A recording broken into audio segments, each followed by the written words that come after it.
let's quickly take you back out to the White House. Inside the Oval Office, President Trump meeting with the Finnish leader. Let's listen into this live. To push illegal migrants to our border. That's why we were forced to close it. And people also that don't want to go into the military, I guess, trying to come through, right? Yeah, some of them are escaping. Fortunately, on our side, we don't have that problem. In Finland, no, you have a great military. Yeah, we have compulsory military service, and as I always say, we have 900,000 men and women who've done it, including myself and the Prime Minister. We have 200. And you've been fighting Russia for a long time. So how many years have you been indirectly fighting Russia? Well, put it this way, we have managed our relationship since the 1300s with about 30 skirmishes, but it's been very peaceful at our border after World War II. Yeah, but it's been peaceful at our border since the Winter War and the War of Continuation. But, I mean, a lot of it is because we actually have a very large military. It's the biggest in Europe together with Turkey, Ukraine and Poland. We have over 60 F-18s. We just bought 64 F-35s. We'll roll out the first one in Texas in December. We have the biggest artillery in Europe together with Poland. And as I always say, we don't have it because we're worried about Stockholm. Well, you really have proportionately, I think, the largest military in the world, proportionately. It's quite big, yes, I have to admit. But, you know, we have it for defense purposes and also to build a deterrence. And it's worked, and I think that's one of the reasons that our relationship is so good as well. We have the defense cooperation agreement with you. Right. We're new allies in NATO. Our defense expenditure is going north of 3%. We work very closely with you and the rest of our allies. And, you know, when you push the ceiling of defense expenditure in NATO to 5%, you can imagine that a country like Finland was quite pleased with that, because that means that all of the allies have to bring up their defense expenditure, and you basically increased our security just with that decision in The Hague. And I have to, because that means that all of the allies have to bring up their defense expenditure, and you basically increased our security just with that decision in The Hague. And I have to admit that having been to my first NATO summit in the summer of 2024, if someone would have told me that you will move from 2% to 5% after Trump enters, I would have said, go see a doctor. But, you know, well, you did it. And you were great about it. Spain has not been. Spain is the one that didn't do it. And so I think you people are going to have to start speaking to Spain. The only one that didn't do it, the only NATO country that didn't do it is Spain. And you'll figure what that's all about, right? Yeah, I mean, we'll work, and I think with the leadership also, Mark Rutte, the Secretary General of NATO, I think, you know, there are a lot of commitments that have to take place, and this, of course, is going to also increase industrial defense exchanges. I think we buy 4 times more military material here from the U.S., and I think it's an essential part of our whole military setup in Europe. And it's good to be working on this together. But there's one thing that I wanted to mention also. I want to congratulate you for what we have seen in the past 24 hours in Gaza. Thank you. We have said a few weeks back that you and your team are able to push us to a position where there will be a ceasefire, an exchange of prisoners, hostages, and then a pullback. I would not have believed it, but it's this is what diplomacy is at its best, and I think it's a potentially huge deal. So congratulations to you and your team. Peace in the Middle East. Yes, peace in the Middle East, yeah. And every country came together. Every single country came together, and people are shocked by it. But it's an amazing situation. Nobody thought it was going to happen. Thank you very much, and you've been of help too. You help always, but we are really working more closely together, having to do with Russia, Ukraine. Yeah. And I would have thought that would have been easier, because that would be number 8 for me, number 8. And I would have thought the Russia deal maybe would have been one of the easier ones. And unfortunately, last week they had over 7,000 soldiers die unnecessarily. So it's a terrible thing, but I think we'll be getting there hopefully soon. Yeah, and probably we'll go, I mean, or you will be going piece by piece. I mean, there are only so many agreements that you can get done, and I think this one will be the next big one. Now, of course, this one needs to stick, and I'm sure it will, because the incentives are all there, and then we'll continue to work. I mean, the last time I was here in the Oval Office was with the other European leaders in August, and I think we did a lot of good advancement there on security arrangements. I think you pushed us Europeans hard not to buy oil and gas from Russia, which I think is a very correct decision. Europe just put down its 19th sanctions package. I think Russia is actually right now, both economically and militarily, not in a very strong place. And I think it's because of the commitments that we've made to Ukraine. So, day by day on this one. We're going to get it worked out.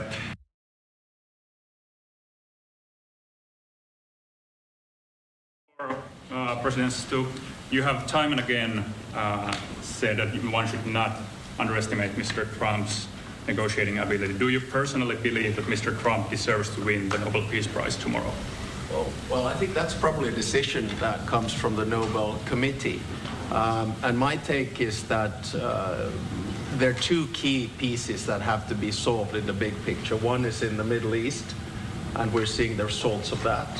And then the other one is, there are two key pieces that have to be solved in the big picture. One is in the Middle East, and we're seeing the results of that. And then the other one is between Russia and Ukraine. And once those are solved, I don't see any impediments to it. Do you plan to nominate Mr. Trump next year if he doesn't win? This year? I think probably the best nomination would be coming from Zelensky and then the King of Jordan. Those would be two that would come. But I think you have to, my experience with the Nobel Peace Prize comes from Martti Ahtisaari, the former president of Finland. He got it in 2008, and he got it because he negotiated 3 peace agreements on 3 different continents. Namibia in Africa, Kosovo, Serbia in Europe, and then Aceh in Indonesia. And his message was always that when you do a peace agreement, the key is that it looks like an equal match, that the big guy doesn't win over the small guy, and vice versa. But I have to say that the track record of the President of the United States in the past 7 months, 8 months is rather impressive. Thank you so much, Mr. President. First of all, thank you, all of you, in behalf of the State of Israel, for everything that you're doing for my country. I want to know, how do you see the Middle East in a year from now under your leadership? And if you see maybe option for normalization between Israel and Saudi Arabia? I think it's going to be great. I think it's the hostages will be coming back Monday or Tuesday. I'll probably be there. I hope to be there, and we're planning on leaving sometime Sunday, and I look forward to it. And everybody I see is celebrating in Israel, but they're celebrating in many other countries too. A lot of the Muslim and Arab countries, they're celebrating. Everybody's celebrating. Everybody loves the deal. So it's a great honor to have been working on it. And as you know, it's all finalized and done. We've had a lot of terrifically talented people. We've had tremendous support from UAE, Saudi Arabia. Qatar has been unbelievable. Egypt, as you know, and Jordan. Indonesia, I don't want to leave anybody out. Just so many different countries. It's been incredible. Nobody's seen anything like it. So I think in a year from now, it's going to be great. I think it's going to be great. Mr. President, how do you rate your chances of winning the Nobel Peace Prize tomorrow? Well, I don't know. Look, I made 7 deals, and now it's 8. Solved the wars, one going for 31 years, one going 34 years, one going 35 years, one going 10 years. I made 7 deals. This would be number 8. The one I thought that I was going to make, and I think we will probably, is because it's a ridiculous war. It's a horrible war. The worst since World War II. If you look at the people doing is Russia, Ukraine. I think we'll do that too. We've a lot of reasons for them to do it, and I think they'll be coming to the table pretty soon. But this is the biggest of them all. This is a big one. Although I think India and Pakistan is very big. 2 nuclear nations. I did that based on trade and because of the tariffs. If we didn't have tariffs, you wouldn't have been able to do it. But I said, if you guys are going to fight, I'm putting 100% tariffs on each of you. And they immediately stopped fighting, and that was going to go nuclear. You know, that was back and forth. So I know one thing. I don't know what they're going to do, really, but I know this, that nobody in history has solved 8 wars in a period of 9 months. And I've stopped 8 wars. So that's never happened before. But they'll have to do what they do. Whatever they do is is fine. I know this. I didn't do it for that. I did it because I saved a lot of lives. And that's the thing that bothers me so much about the Russia-Ukraine. 7,000 people are dying a week. Young soldiers. They're almost all soldiers of Ukraine and Russia. So in theory, it doesn't affect us, no, but it's a terrible thing. And we'll get that solved too. But nobody has ever done 8 wars. Nobody's done 8 wars in 30 years, let alone 9 months. Are you going to step up the pressure? Are you going to step up the pressure for a Ukraine deal? Yeah, we are stepping up the pressure. We're stepping it up together. We're all stepping it up. NATO's been great. The leader of NATO, as you know, Mark, has been fantastic, I think. And he's a fantastic guy. And they are stepping it up. And we're selling a lot of weapons to NATO. And that's going, I guess, to Ukraine for the most part. That's up to them. But they're buying weapons from the U.S. We make the greatest weapons in the world. You buy our planes and a lot of our equipment. And you have a big force, actually. You have a tremendous force of equipment. So I think we'll get that one done too, yeah. Mr. President Obama got it for way less. I want to finish, meeting. Mr. President, I'm from Finland. Mr. President, I'm from Finland. Yeah. Am I okay? He's all right. You're from you look great. Go ahead. President. I would. Yes, I would. They're a member of NATO. I would. They're great people, but I don't think that's going to happen. I don't think he's going to do that. Yeah. I think the chances of that are very, very small. But it's very interesting because you have a military relative to your size. You have a very powerful military, one of the best. They're very, very small. But it's very interesting because you have a very big military relative to your size. You have a very powerful military, one of the best. And but certainly we will be there to help. Thank you. Okay, please. Thank you. We have a big border, as the President said.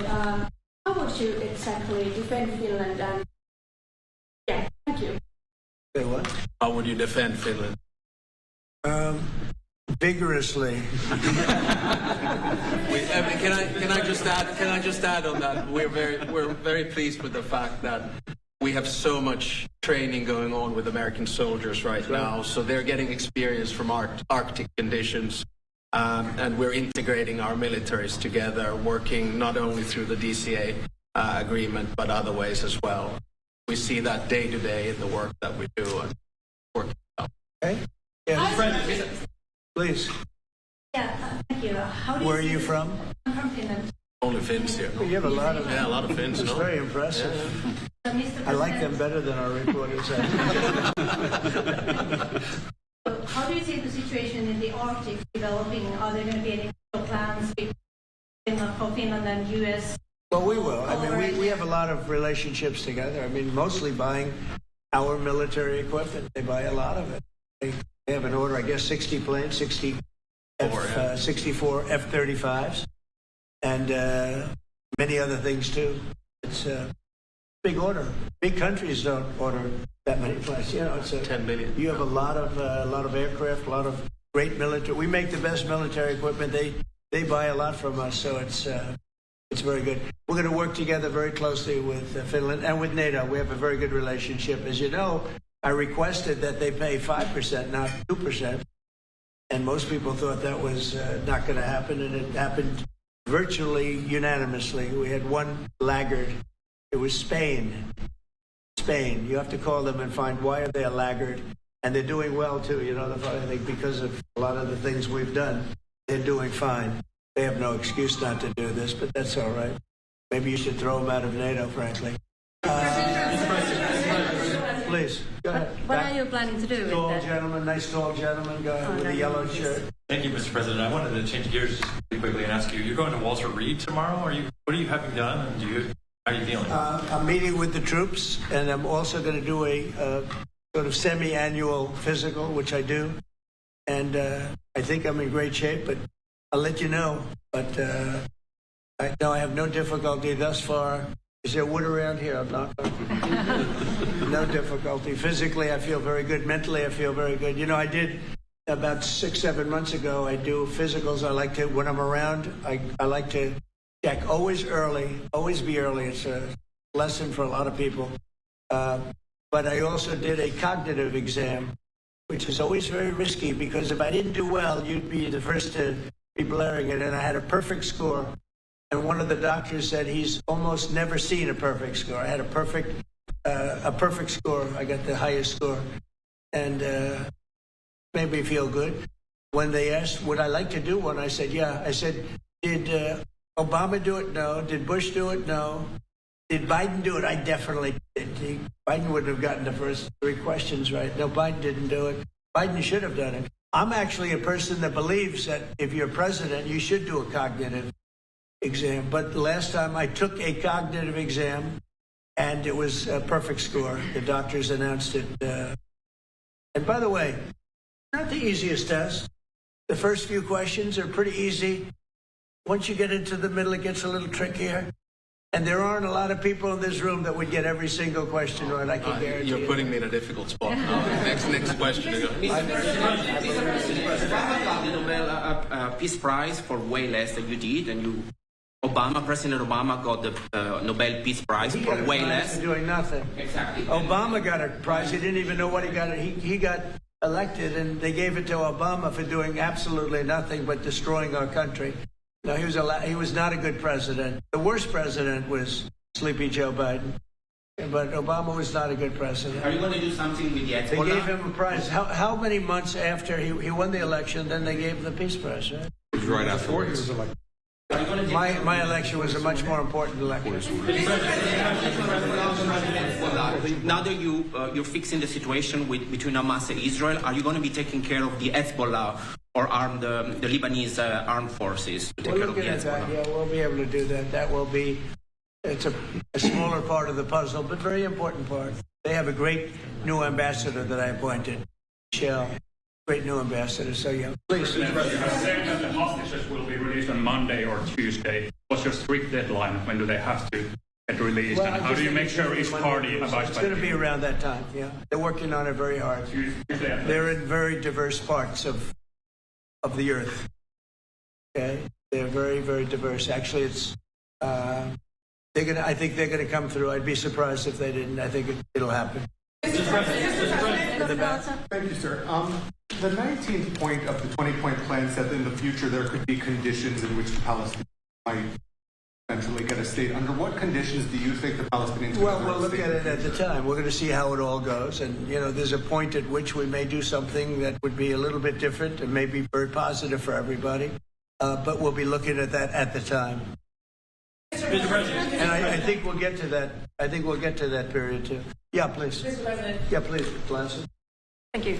Mr. President, the United States has previously said that that Europe would have to take No, we may move some around a little bit. I'd ask you that question, Pete. Go ahead. I think that's right, Mr. President. We're very much heartened by your leadership to get NATO to rise up to 5%, which means they can take primary NATO in Europe, but we could look at where our troops are postured, what makes the most sense for America and our NATO allies. We have a lot of troops in Europe, as you know, a lot, and we can move them around a little bit. But no, basically we'll be pretty much set. Go ahead. What's the second? My second question would be: are you planning to impose more sanctions on Russia at this point? I might. Yeah, I might. Mr. President, your 20-point plan says we will encourage people to stay. Can you confirm that as Gaza is rebuilt, that no one will be forced to leave? Yeah, nobody's going to be forced to leave. No, it's just the opposite. This is a great plan. This is a great peace plan. This is a plan that was supported by everybody. I mean, as I said, they're dancing in the streets of many, many countries right now. It's amazing. I've never seen anything like it. No, we're not looking to do that at all. And Mr. President, how soon do you think that we can see a full withdrawal? Mr. President, can you cut through the politics on the shutdown? We had another failed vote today. Can you speak to our viewers from Orlando to Sacramento? What's your message to some of these families tonight facing missed paychecks, potential layoffs, and missed benefits due to the shutdown? Yeah, I blame the Democrats. They ought to call their local Democrat representative, whether it's a senator or a congressman, and it's their fault. I mean, they admit it, it's their fault. They campaigned on the fact that they'd never shut down the country, but they want to shut it down. And, you know, we have the greatest economy. We're the hottest country in the world right now. I think you'd admit that. The hottest country. We went from a dead country a year ago to the hottest country in the world. So I think they probably don't like that. But we're doing great. I mean, we're doing great. I would say my message is call your local representative, congressman or senator, and tell them to get on the ball. The Democrats have caused this problem. Can I ask one more Congressman Yeah, Randy Fine? Thank you, Mr. President. Where are you from? I'm from Finland. It's so nice. Uh-oh, here we go. Here we go with a killer question. I would like to circle back to the icebreaker deal. So Finland and the U.S. are strengthening their economic partnership through the deal. What other areas of cooperation with Finland do you see as possible at this moment? Good question. We're going to be talking about that in a little while. We're going into the next door room, commonly known as the cabinet room, beautiful room, and we're going to be discussing that. But we'll be doing other things. It's a wonderful country with wonderful people. We've had a long-term relationship, but it's never been as close as it is now. We'll be doing other things. Go ahead. We've been talking about a lot with the president. I mean, two specific fields where I think Finland has strengths. One is quantum and quantum computing, and we know that that is basically what gives food for thought for artificial intelligence. That's very important. The second one is actually networks. And you know that there are two sort of safe and trustworthy Western networks right now. One of them is Nokia. And the other one is Ericsson. And actually 70% of all broadband in the United States is Nokia. So one of the things that we could work on together is creating the 6G space through networks. And we actually, Nokia has 7,000 people working here in the United States and an American CEO. Okay, anybody else? Mr. President. What is the international stabilization force that's going to deploy to Gaza? What is that going to look like? To be determined, really, I think there's going to be a large group of people determining what it will be, and a group of people funding it that are very rich countries are going to be funding it. People want to see this work. It's going to work. It's absolutely going to work. And it starts, it's already started. We've signed, as you know. Everybody's agreed. I think Monday is going to be a very big day, Monday, Tuesday, but it's going to be, depending on where you are, it's going to be a very big day. I think it's going to be a day of great celebration. I've never seen anything like it. The streets of so many countries right now, they're just roaring with love and with praise for the people that did this. And these are countries that did this. The whole world came together for this, even Iran. And I really thank them for it. Iran came out and said this is a good thing. This is a very good thing. So it was terrific. It's been a terrific experience for me. Thank you very much, everybody.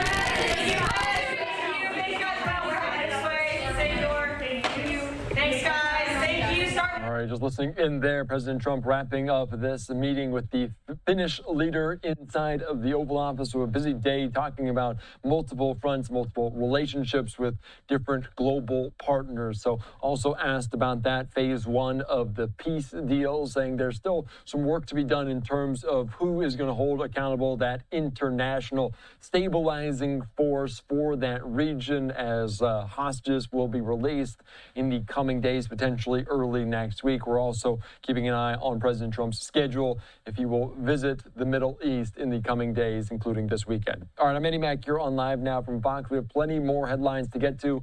Let's quickly take a quick 2-minute break.